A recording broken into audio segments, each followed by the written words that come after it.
What's going on, guys? Welcome to quiz number 5. This is the series where players of all different ratings look at the exact same 3 positions and figure out what moves they would play and why. If you'd like to participate, as we go along, you can pause the video and figure out what you would play, or you can click on the links in the description down below and it'll take you right to the quiz. Let's get started. Alright, so this week we had 1,872 players participate. That number keeps going up each week, so thanks everyone for participating and make this series fun. Here's the rating distribution if you're interested in that. Let's move on and check out the positions. Alright, here's position number 1. White has just captured on b7 and it's black to play. If you'd like to pause the video and figure out what you would play for black, go ahead and do that now. For everyone else who's ready to see the answers, here we go. Alright, so last week I got some feedback from multiple people saying that they'd like to see the moves that were selected in each rating group before I go ahead and talk about the solutions to each position. So I will be doing that in this video. If you like the way this goes better, make sure to leave me a comment and let me know. I am trying to fine tune this and to make it as enjoyable as possible for everyone. So I do pay attention to the feedback that you guys leave me. Alright, so for the 0 to 1,000 group, the top move was bishop takes f1. Second move was rook to b8, and the third move was queen takes d1. And you can see the percentages. From 1,000 to 1,300, we had the exact same 3 moves. So first bishop takes f1, then rook b8, then queen takes d1. The percentages were a little bit different. 13 to 1,600, exact same thing. Everybody wanted to play bishop takes f1, then rook b8, then queen takes d1. 1,600 to 2,000 was also the same. Number 1, number 2, number 3. And when we get to 2,000 and above, that's when we have our first change in the top move. So the top move in 2,000 and above was rook to b8, and then the second move was queen takes d1, and then the third move was bishop takes f1. So a little change there. And personally, I wanted to play rook b8 as well. All right, so now that we've talked about what moves everybody wanted to play, let's talk about what the best move was and why. So this is kind of an interesting position because at first glance, it's like, okay, we've got queens facing off, and then we're attacking a rook, and white's attacking a rook. And if that's all you thought about, you probably missed one of the key features in this position. So most people who said bishop takes f1 probably fell into this category. So bishop takes f1 is a blunder. And the reason it's so bad is because white has the move bishop to c6. And this is a killer move now because our king can't move. Can't move anywhere. We're in check. The only thing we can do is block with our queen, and then it's game over. It's just mate in 2. And the reason that happened is because initially our bishop was controlling this diagonal. We could have, if white tried to go here, we could have defended with our bishop and bid fine. But as soon as we capture that rook, we don't have that option, and it's game over.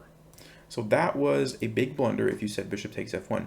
That's why rook to b8 is actually the best move, because we're saving our rook, and we're attacking, this piece. And if white tries to do the same exact thing, well, now we can just defend with our bishop, and we're totally fine. And then the other move, queen takes d1, actually is not great for us either. This one was a little trickier to see why. But the idea is that after white captures, our rook's under attack. And white's rook is no longer under attack. So we have to deal with this threat. And if we go to b8 now, well, then we have the same problem. This move is, again, we can't move our king. Only move is block. And then we just lose our bishop. So not what we want to do. Which means the only thing we can do with our rook, we can't go to c8 or it gets captured, we have to go to d8.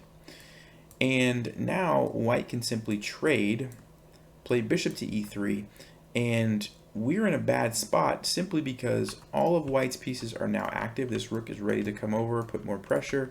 This is being attacked. This is really annoying us. And we've got these guys over here which are completely stuck. Bishop can't even move. The rook can't move because the bishop's in the way. We really only have one piece that's doing something.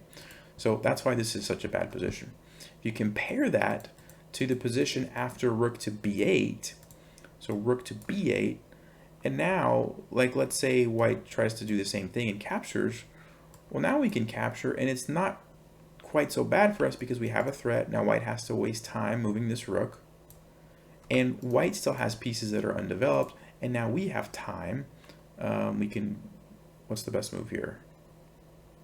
Rook to d6 is an idea. Okay, g5, sacrificing this pawn to get this guy out. There's options for us now, basically, and it's going to take white some time to get all of their pieces into the game. So that was kind of the idea. Very sneaky little trick here that you had to be aware of. And so whenever your king doesn't have a lot of options and there's an open diagonal, you have to be really careful for tricks along that diagonal. But for those of you who did find rook to b8, congratulations.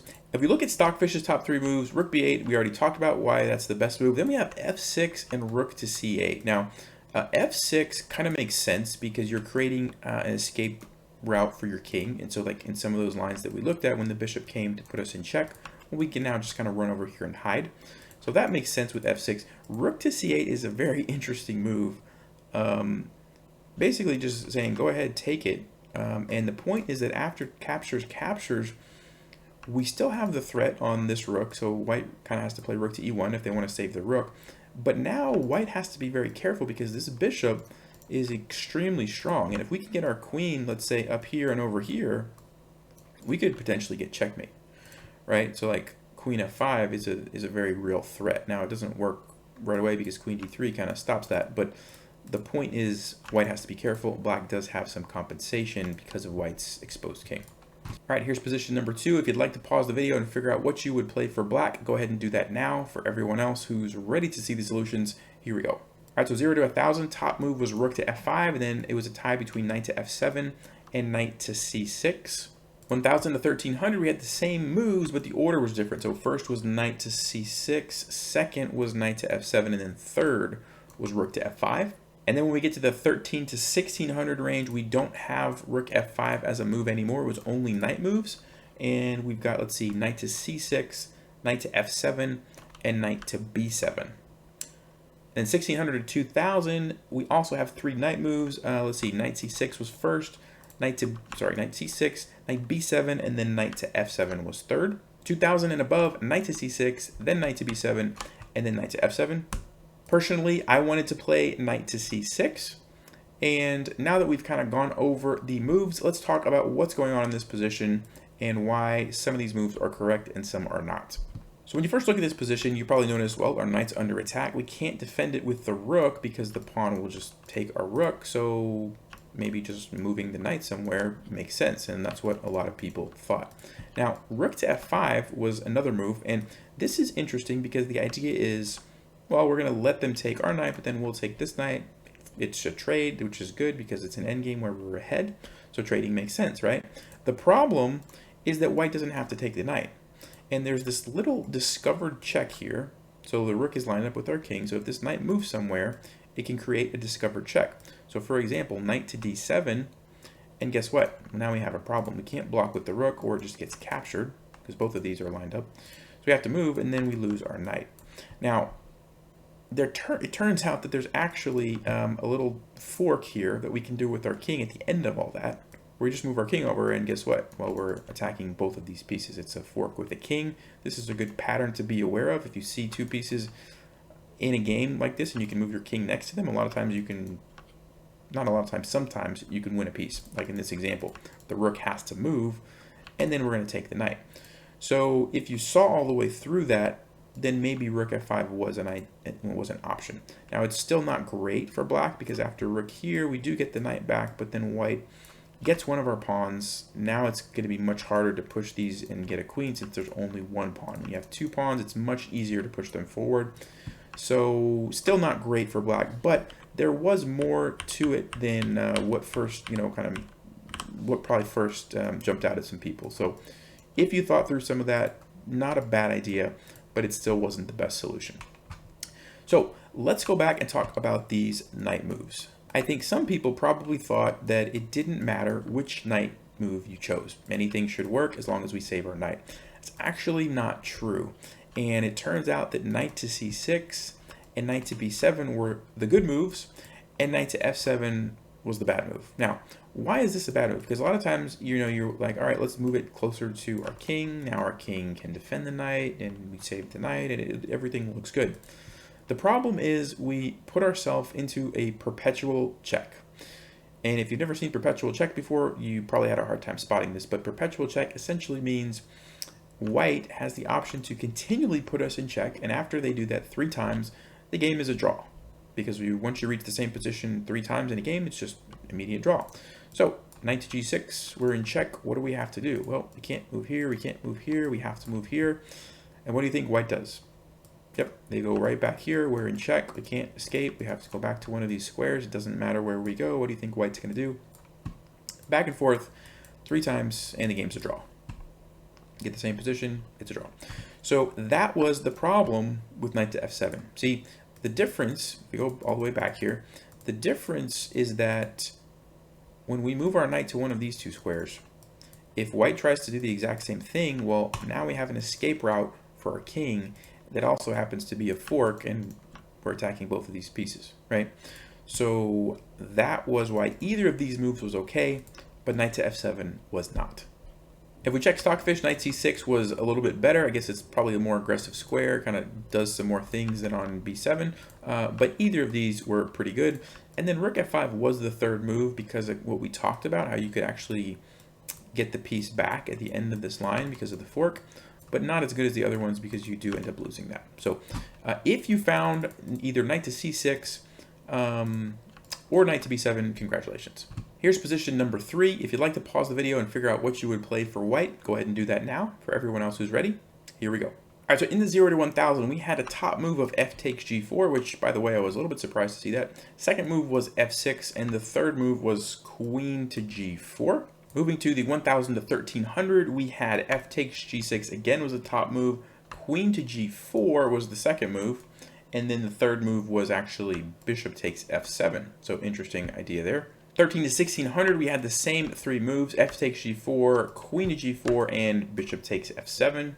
1600 to 2000, top move was f takes g6 by a lot, and then a few people said queen g4 and queen h3. And then 2000 and above, again, top move f takes g6. A couple people actually said queen takes g6, which was surprising, and then bishop takes f7 as well. And my personal recommendation in this position was also f takes g6. So now that we've gone through the moves, let's talk about what's going on. All right, so first things first, when you first look at the position, you probably noticed that your queen was under attack. And so that's why I was very surprised that the top move in the under 1000 wasn't some queen move. I was expecting everyone to be like, well, queen's under attack, gotta move it. But for those of you who looked a little bit further and looked at this move, f takes g5, you probably noticed that by doing that, you first of all unleash the rook. You already have the bishop lined up, and you have this bishop in a very nice position. And so, you know, maybe there's something that could happen further after you lose your queen. And that's exactly what this position was about. After you lose your queen, you can follow it up with bishop takes f7, bishop takes f7 check. Black does not have any good options. The king is obviously under attack, and if it tries to move, then you have this beautiful checkmate with a pawn. And so the only thing that black can do is sacrifice their queen, but then you take it back, and you get this fork on the rook. So after the king moves, you can now capture the rook with check, and then you take the knight, and at the end of all that, you're just up a whole rook and still in a really good position. So that was the idea, a little queen sacrifice tactic.